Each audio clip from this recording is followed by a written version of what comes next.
हाय, good morning. जैसा कि कल के वीडियो में मैंने आप लोगों को बताया था दांतों के बारे में, तो दांत हमारे जीवन में इसलिए महत्वपूर्ण है कि दांत ही हमारे भोजन को चबाने में मदद करते हैं। और जब हमारा मूल जो दांत है अगर वो सही सलामत रहा तो हमारे शरीर के अंदर किसी भी प्रकार की जो तकलीफ़ें होती हैं वो नहीं है। दांत से इसलिए मैं ज़्यादा इफेक्ट दे रहा हूँ, आपको बताना चाहता हूँ कि दांत जो है ना, अगर हमारे सही सलामत है तो समझो सब कुछ हमारे सही सलामत है। क्यों? क्योंकि दांतों से आप जब तक किसी चीज़ को चबाएंगे नहीं, कूच के खाएंगे नहीं, तो पेट में तो दांत है ही नहीं। इसके लिए दांतों को अहमियत दो। दांत साफ रखो, मजबूत रखो। और कोई पेस्ट नहीं मिल रहा है आपको तो सबसे अच्छा, सबसे नॉर्मल आपके घर में ही पड़ी हुई चीज़ें हैं जो हमारे बुजुर्ग करते आए थे और आज भी कई जगह लोग कर रहे हैं। मैं देखा हूँ 80-85 साल की उम्र के लोगों का भी दांत एकदम चकाचक है, मजबूत है। क्यों? उसके पीछे कारण यह है कि उन्होंने अपने दांत की देखभाल किया है। जब आपके पास फास्ट ट्रैक की दुनिया हो गई है, लाइफ फास्ट हो गया है, बच्चों को सुबह में स्कूल जाना है, घरों में लोगों को काम में ऑफिसों में जाना है, वगैरह वगैरह की तकलीफ़ें रहती है, तो उस कंडीशन में आप सीधा नहीं कर सकते उस समय। तो जब आपके पास टाइम रहे तब करो, या तो छुट्टी के दिन में करो, पर एक बार करो जरूर। नीम की दतुअन ले लो, नमक ले लो, राई का तेल मिला लो उसमें, और चाहिए तो उसमें थोड़ा सा हल्दी भी मिला सकते हैं आप, अपने हिसाब से लौंग की पाउडर भी मिला सकते हैं। उसको मिला करके अच्छे से उसका पेस्ट बनाओ और उसको दांतों पे घसो। इसको आप नीम की दतुअन से भी कर सकते हैं, इवन आप अपने फिंगर से भी कर सकते हैं। दांत में मजबूती रहेगी तो पाचक तंत्र जो है आपके मजबूत रहेंगे। खाने को खाते समय हमको चबा के खाना चाहिए। दूसरी मुख्य चीज़ कैसा है, लोगों को आज ही काफ़ी लोगों का फ़ोन भी आया, लोग बोल रहे थे पेट साफ़ नहीं होते वगैरह की तकलीफ़ें होती हैं। तो पेट साफ़ ना होने के हमारी ही कमियां हैं, हमारी ही गलतियां हैं। रात को सोते समय आप कुल्ली करके, गुलगुला करके, गरारा करके, इवन पेस्ट करके, या जो भी है आप दांत साफ करके सोया करो, मुंह साफ करके सोया करो। सुबह उठते हुए जो लार हमारे मुंह के अंदर रहते हैं ना, उसको थूका मत करो, उसको पानी के साथ निगल लिया करो।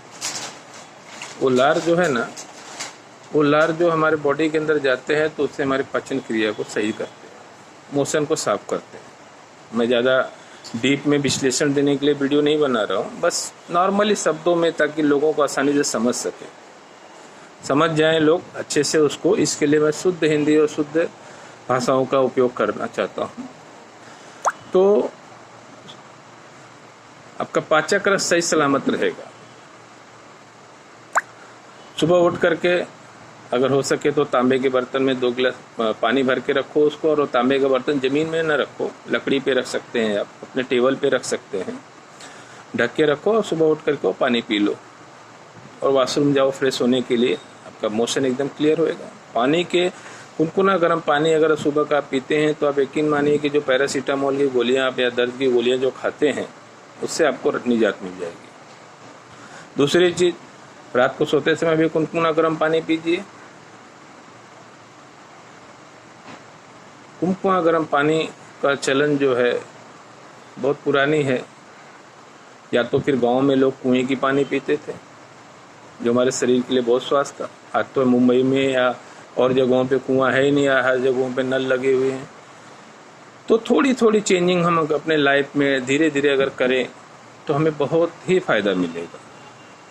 मैं वीडियो बनाने के कोई पॉपुलैरिटी हासिल नहीं करना चाहता हूँ, बस ये है कि देखता हूँ हर जगह छोटी सी तकलीफ़ों की वजह से लोगों को डॉक्टरों के पास यहाँ वहाँ सफ़र करना पड़ता है, बहुत सारे टेस्टिंग से गुजरना पड़ता है और फिर तकलीफ़ें होती हैं। तो मैं सोचा शायद आप लोगों को मेरे द्वारा बताए हुए किसी ज्ञान से कुछ फ़ायदा हो सके तो उठाओ। मुख्य चीज़ है खाने को चबा के खाओ, खाना खाने के बाद पौना घंटा के बाद पानी पियो। और खाना खाने के बाद एक ही होता है आसन जिसको हम बोलते हैं वज्रासन। वज्रासन में आप 5 मिनट 10 मिनट अपनी अवस्था अनुसार आप बैठ सकते हैं, कम से कम 100 कदम चले। और लेटना है तो आप बाएं करवट में लेटिए, क्योंकि बाएं करवट से जब आप लेटते हैं तो आपके नोज के अंदर जो नसल्स होते हैं उसमें सूर्य नाड़ी का आगमन होना चालू होता है, श्वास चलती है दाहिने से। और दाहिना क्या करता है, जब सूर्य नाड़ी की जब सांस चलती है तो आपके जठराग्नि को प्रदीप्त करती है, और जठराग्नि जब प्रदीप्त होती है तो आपके अग्नि तत्व जो है, पाचक रस जो होते हैं, खाने को अच्छे से पचा लेते हैं। तो बस आज के लिए इतना ही, मैं ज़्यादा लंबा नहीं खींचूंगा। स्वस्थ रहो, निरोग रहो, और धीरे धीरे बहुत सारी चीज़ें हैं, धीरे धीरे कुछ न कुछ धीरे धीरे देते रहूँगा।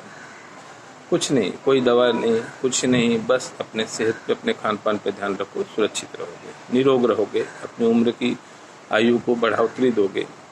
अवॉइड करो जितना हो सके उतना कम। आज लोगों को देखने को मिल रहा है हर रोग पे एक दवा, हर रोग पे एक दवा, ये हो गया ये दवा खाओ, वो हो गया ये दवा खाओ। क्यों? शरीर है, कोई मेडिसिन रखने का कोई डब्बा तो है नहीं। तो इसके लिए नेचुरल उपयोग करो, नेचुरल रहो, प्रिपेयर रहो। और एक मुख्य चीज़ और कहना चाहता हूँ कि एक चीज़ आप ध्यान रखो, 3 समय आपको हंसना है, चाहे कितना भी प्रेशर रहे। एक तो तब जब आप घर से जॉब पे निकल रहे हैं, दूसरा तब जब आप टेंशन में हो जॉब में, ये नहीं कि सबके सामने हंसना है, मन में हंस लो। और तीसरा जब जॉब से घर पे आ रहे हैं तब। इसके बहुत बड़े रहस्य हैं, आप अपने लाइफ में इसको यूज़ करके देखो। मैं इतना एक्सप्लेन नहीं कर सकता क्योंकि वीडियो बहुत लंबी पड़ जाएगी, बस छोटी छोटी बातों को मैं आपको साझा करना चाहता हूँ। जय हिंद, जय महाराष्ट्र, स्वस्थ रहो, निरोग रहो, ये कामना के साथ आज का वीडियो समाप्त करता हूँ। नमस्कार।